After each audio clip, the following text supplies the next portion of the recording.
You know, recently I saw a video of this lady discussing the pertinence of Ms. Kamala Harris's record while she was DA and her qualifications for being the president. So something struck us as odd because usually when people have to speak upbeat really fast and be really animated, they're usually trying to hide something in the speed and in their delivery. And they assume that people will think that because they're speaking very quickly, that they know what they're talking about, or what they're saying is so true that you can't dispute it.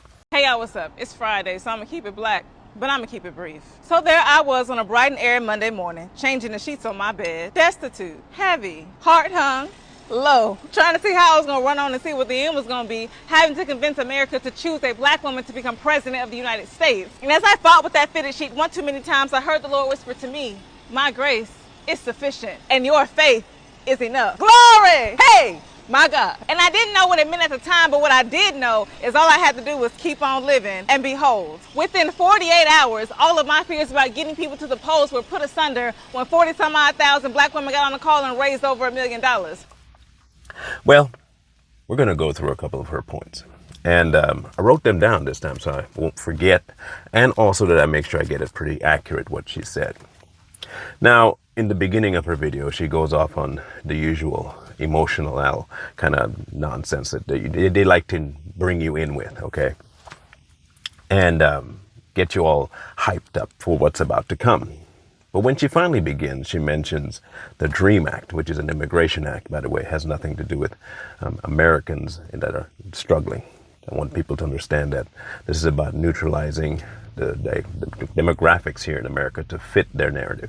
But what we not gonna do is act like the lady not qualified. Stop playing on her top, I don't know. As a senator, she worked on the DREAM Act, police reform, the Emmett Till bill efforts, and though she did have the nerve to try to tell us that one time that this wasn't a racist country, she is on record saying that black lives have not been taken seriously as being fully human and deserving of dignity, and it shouldn't take a maiming or torture for us to recognize a lynching when we see one. So the DREAM Act, she supposed that Kamala Harris had a big hand in it, and it was introduced by Durbin and Hatch, one a Democrat, one a Republican. And all she did was, just like the rest of the senators, she voted. Republicans voted, Democrats voted. She had zero influence on this bill. She just happened to be sitting in the Senate when this happened. So no, I can't give her any credit. She never introduced the bill, and she had nothing to say about it, except a few occasions where she may talk and say, dreamers need to have a path to citizenship. That's about it. But other than that, no influence whatsoever. Police reform. I looked into this to see exactly what kind of reform she was hoping for, and all I found was that she wanted to defund the police. She spent most of her time wanting to defund the police, or in some cases, make sure that they had even less to do. So I don't see how that police reform going to help the people that they're supposed to be helping. There's nothing about the procedures, none of that, just defund them. The Emmett Till Act, that was introduced by Bobby Rush, not Kamala Harris. All she did was agree with it. She made one statement, and that's about it. I don't see how people are accrediting her things that did not come from her. But it's par for the course. We progress. As a senator, she also introduced the very first black maternal mortality bill, the Maternal Care Act. And as VP, she doubled down on that, expanding postpartum Medicaid access from 60 days to 12 months. The Maternal Care Act. This might be the only place where she had a hand in anything. Although Alma Adams, who was a Democrat, is the one who introduced it. And while she was VP, is the only time that she had given support to this, by the way. It went from 3 states to 43 states, or 9 states to 43 states, something like that. But either way, there were 43 states that took up the initiative to expand this Maternal Care Act to 12 months for postpartum. However, what they actually did was only say that, yes, she was a real proponent of it. What they didn't tell you was that they did not give full funding to this. In fact, they persuaded other states to do something about it without giving them funding. And when they did require funding, they said, well, make it easy for you to get the funding. Meanwhile, understand this, they were sending money all across the globe without any requirements. Just make that one make sense real quick. She is also heading up the very first gun violence prevention task force. And back in 2011, did you know she made Wall Street banks pay $25 billion to families they wrongfully evicted just as Attorney General? Now, we didn't ask for this one, but she did give us Juneteenth. Gun Violence Prevention Task Force. Nothing, because she cannot pass any laws while she's VP. She can support it. She might be a tiebreaker in the Senate, but nothing she can do can make any of this gun prevention. She can speak about it. She can be a proponent for it, but at the end of the day, she has no power over it. So again, I cannot give her credit for that either, because last time I checked, every president before her had something to say about it. And actually, every president before and VP had something to say about it. I don't see how she's that special to say, oh, no, look what she did. Besides, what she was actually hoping for was restrictions on the Second Amendment. No protections for the kids. And again, I want to use your logic on something here. If y'all like to say that if you do something about abortion and make it illegal, people are just going to find a more dangerous way to have an abortion. If you try to make more gun laws, people are just going to find more illegal ways to own guns. I'm surprised that y'all never use that logic, but you want to use the logic when it comes to something that you want to push, like the murder of children. The 2011 Wall Street Payback. Here's a problem with what this is about, right? So they said that she was able to get $25 million paid back. The problem with that, what they're not telling you is this: there were many people that did not get anything out of that $25 million settlement. I mean, the same people that were victimized, they never really got a cut out of it. A lot of the people were asking, where's the jail time? You have enough evidence to make them pay a $25 million fine, but not enough to send anyone responsible for the behavior to jail. Harris said, well, we did what we could with the evidence. Kind of weird that you would have that stance on Wall Street, but you won't have that stance on people with simple marijuana charges, which we're going to get to here right now. And hers was the final push that got the anti-lynching bill passed into law when she became the VP. Oh, but she's a cop.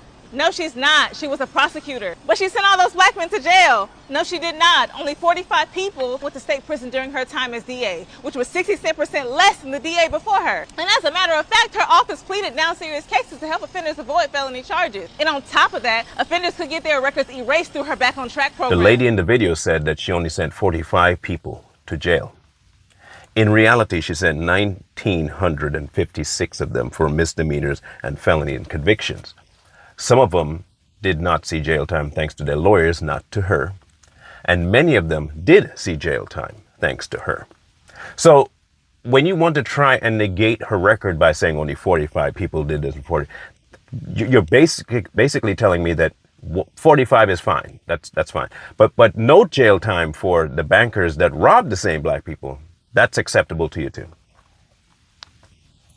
The mere fact that you're willing to lie about the 45 people, because it wasn't 45, it was 1,900, way more than the 1,500, by the way.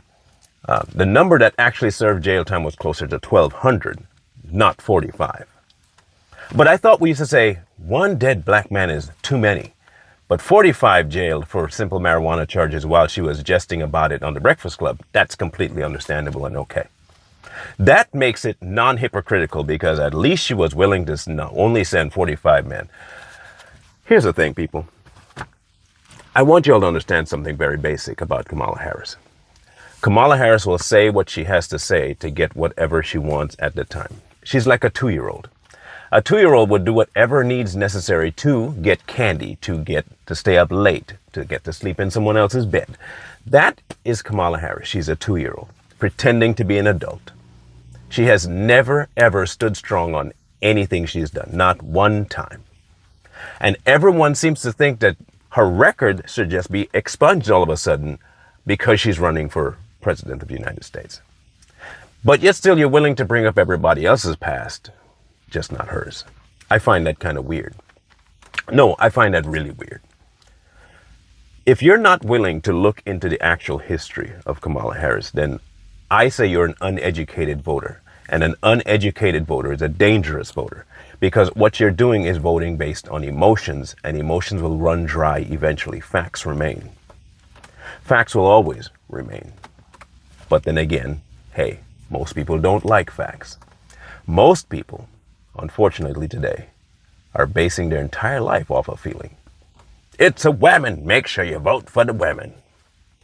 She black, even though she's not. I'll call her a person of color. Yeah, she's tinted, but she is not black. In fact, I would go so far as to say that she will happily use that black card because she knows that emotionality runs rampant among black people. No one's willing to ask any questions about her because, one, it's a woman, and we know what they've been happening with that.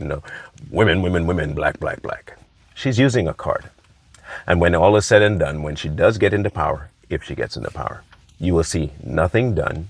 You will see no movement on the front. In fact, I will make a prediction that if she makes it into the presidency, you will see more movement towards the LGBTQ and trans than you will ever see towards Black America. But you know who will tell? Time.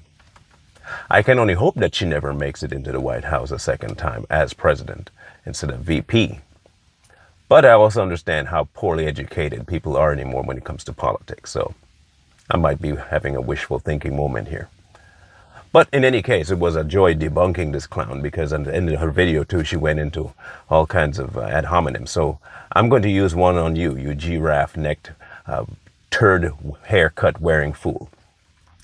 Just because you lotion up to look like you're on stock auctions for slaves trading does not make you intelligent, and it doesn't make you right. You can oil up all you want, but only a few people will buy you. And trust and believe me, it won't be the people that will treat you correctly. But you know what? Do you, boo. Do you.